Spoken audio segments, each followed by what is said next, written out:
Good morning बच्चों, online class में आपका पुनः स्वागत है। आज हम चर्चा करेंगे बच्चों आंकड़ों की संग्रहण विधि। किस किस प्रकार से हम आंकड़ों का संग्रहण कर सकते हैं। तो क्या आपने किसी ऐसे कार्यक्रम को देखा है जिसमें प्रस्तुतकर्ता ने किसी विषय पर प्रश्न पूछा हो। तो इसमें क्या है बच्चों, हम किस प्रकार से आंकड़ों का सर्वेक्षण करते हैं जानेंगे। तो आंकड़ों का सर्वेक्षण विधि, तो ऐसा प्रोग्राम जो आप सभी ने भी देखा होगा जिसमें प्रश्नों के आधार पर सर्वेक्षण करता है। तो जिसमें हो सकता है व्यक्तिगत साक्षात्कार, डाक द्वारा सर्वेक्षण और टेलीफोन सर्वेक्षण। पहले बात करेंगे हम व्यक्तिगत साक्षात्कार की। तो इस विधि का उपयोग तभी किया जाता है जब प्रगणक अथवा शोधकर्ता उत्तरदाता के समक्ष पहुंचकर प्रश्नोत्तर कर सके। इसमें सर्वेक्षक तथा उत्तरदाता के मध्य व्यक्तिगत संबंध होता है, अर्थात व्यक्तिगत रूप से वह व्यक्ति जो इंटरव्यू लेना चाहता है उस व्यक्ति के पास जाता है जिसका वह इंटरव्यू ले रहा है, अर्थात साक्षात्कार ले रहा है। तो इसमें दोनों क्या है, एक दूसरे के साथ दोनों का बच्चों मध्य संबंध होता है और व्यक्तिगत रूप से होता है। इसमें दोनों सर्वेक्षण के उद्देश्य एवं प्रश्नों पर दोनों बातचीत करते हैं, आमने सामने बातचीत होती है जिससे सटीक उत्तर प्राप्त हो सके। और जो प्रश्न करता है वो यही चाहता है कि सामने वाला उसके प्रश्न का उत्तर ठीक प्रकार से दे। व्यक्तिगत साक्षात्कार में उत्तर विस्तृत एवं संपूर्ण रूप से होते हैं, अर्थात जो वह जानना चाहता है वह उसे प्राप्त करता है। व्यक्तिगत साक्षात्कार बहुत खर्चीला होता है, इसके लिए प्रगणक साक्षात्कारकर्ता को प्रशिक्षित होना चाहिए।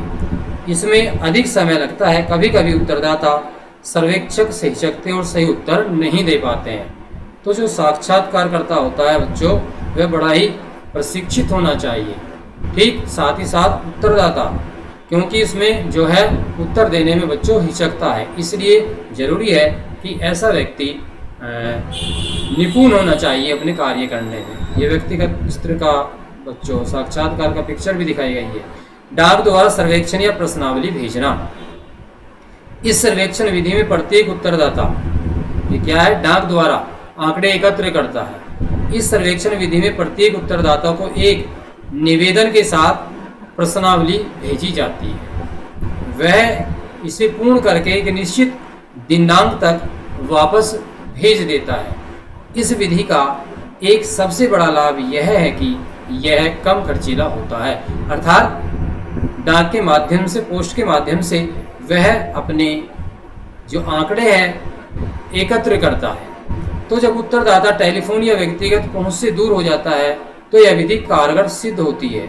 इसमें उत्तरदाता को सोच समझकर उत्तर देने का समय मिल जाता है, क्योंकि वह SMS के द्वारा, वेबसाइट, ऑनलाइन और इंटरनेट के माध्यम से अपना साक्षात्कार भेज सकता है और यह विधि वर्तमान में अधिक प्रचलित हो रही है। तो डाक द्वारा सर्वेक्षण का एक पिक्चर दिखाइए बच्चों। तो डाक द्वारा सर्वेक्षण में प्रश्नों के स्पष्टीकरण का अवसर नहीं मिलता है, क्योंकि जो एक बार उसने लिख के भेज दिया अपना उत्तर, वो भेज दिया, जिससे उत्तरदाता किसी प्रश्न का उत्तर ठीक प्रकार से नहीं दे पाता है।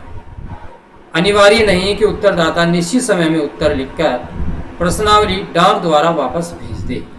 डाक में प्रश्नावली खो जाने की संभावना भी रहती है। कभी कभी क्या होता है कि जो हमने डाक के माध्यम से अपने प्रश्नावली भेजी है वह खो भी सकती है, तो इसलिए इसको अधिक प्रभावी नहीं माना जाता है। दूसरा है बच्चों टेलीफोन साक्षात्कार। इस विधि में शोधकर्ता टेलीफोन के माध्यम से उत्तरदाताओं में से संपर्क करता है और प्रश्नों का उत्तर प्राप्त करता है। यह विधि व्यक्तिगत साक्षात्कार से सस्ती पड़ती है। टेलीफोन के माध्यम से वह तुरंत उसको अपने उत्तरों का जवाब मिल जाता है।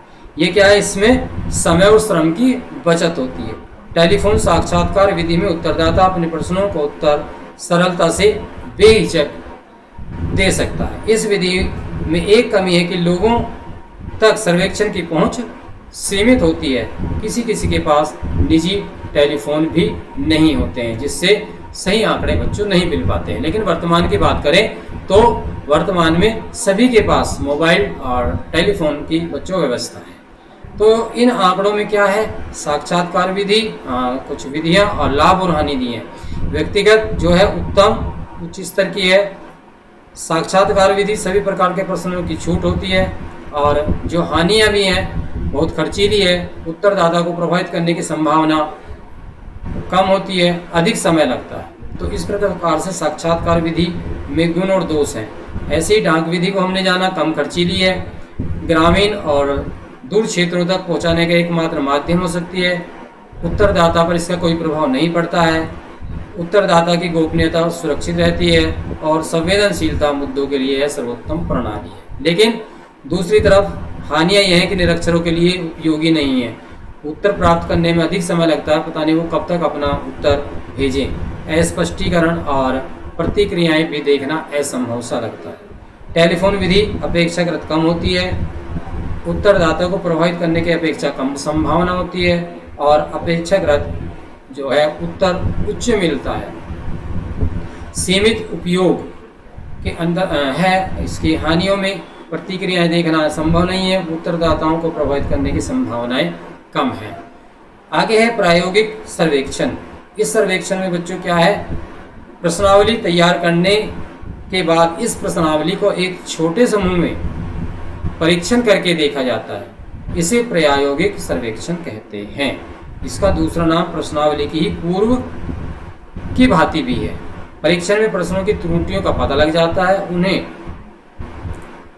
दोबारा से प्रयास किए जाते हैं शुद्धिकरण के। प्रायोगिक परीक्षण में प्रश्नों की उपयुक्तता, स्पष्टता तथा वास्तविकता, सर्वेक्षण में आने वाली लागत व समय का पूर्वानुमान हो जाता है, अर्थात उसमें कितना खर्च हमारा आएगा, ये सब जानकारी हमें प्राप्त हो जाती है। नेक्स्ट पॉइंट है बच्चों इसी क्रम में जनगणना तथा प्रतिदर्श सर्वेक्षण। तो जनगणना या पूर्व जनगणना, जिस सर्वेक्षण के अंतर्गत जनसंख्या के सभी तत्व शामिल होते हैं, उसे जनगणना या पूर्ण जनगणना कहते हैं। आपने देखा भी होगा कि हमारे बीच में लोग जनगणना के लिए बच्चों आते हैं।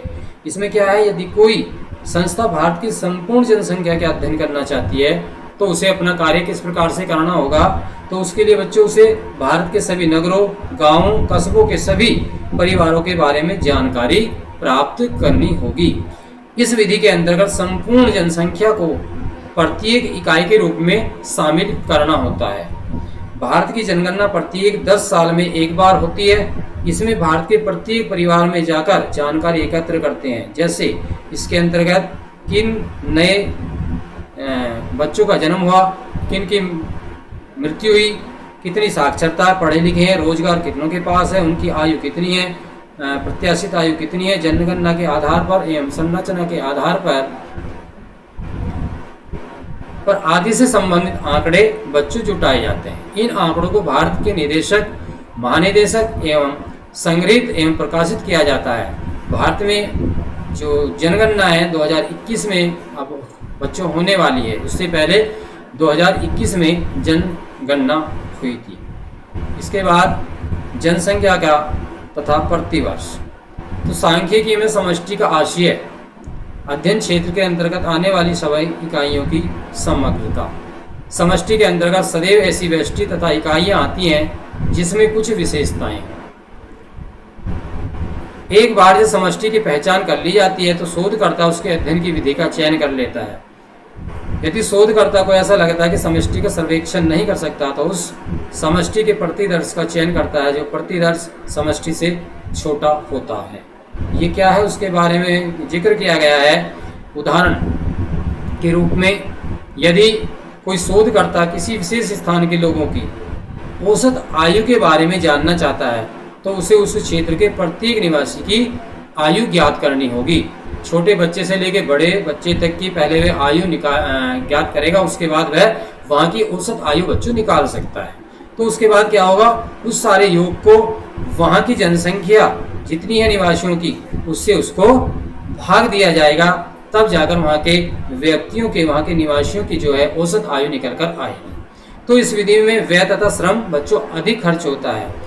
यदि इस क्षेत्र के कुछ व्यक्तियों को प्रतिदर्श चुन लिया जाए तो उसकी औसत पूरी क्षेत्र आयु होगी। जैसे किसी क्षेत्र में 5000 लोग रहते हैं और उसमें से 50 परिवार चुन लिए गए, तो अधिकांश सर्वेक्षण प्रति दर सर्वेक्षण ही होते हैं, क्योंकि इसमें क्या होता है, खर्च कम होता है, धन का समय भी कम लगता है, सूचनाएं स्पष्ट प्राप्त हो जाती हैं, परिगणकों की संख्या अधिक होती है, कम प्रकरणों को प्रशिक्षित करना होता है और आसानी से पूछताछ बच्चों इसमें की जा सकती है। तो इस प्रकार से जो हमारी सर्वेक्षण की आंकड़ों की जो जनसंख्या रूपी जनसंख्या के जो आंकड़े हैं बच्चों, हम उसको पूरा कर सकते हैं, उनको प्राप्त कर सकते हैं। इस प्रकार हमने जाना कि हमारी जो जनसंख्या है उसके आंकड़े कैसे एकत्र किए जाते हैं बच्चों। इसके आगे हम नेक्स्ट वीडियो में पढ़ेंगे। धन्यवाद।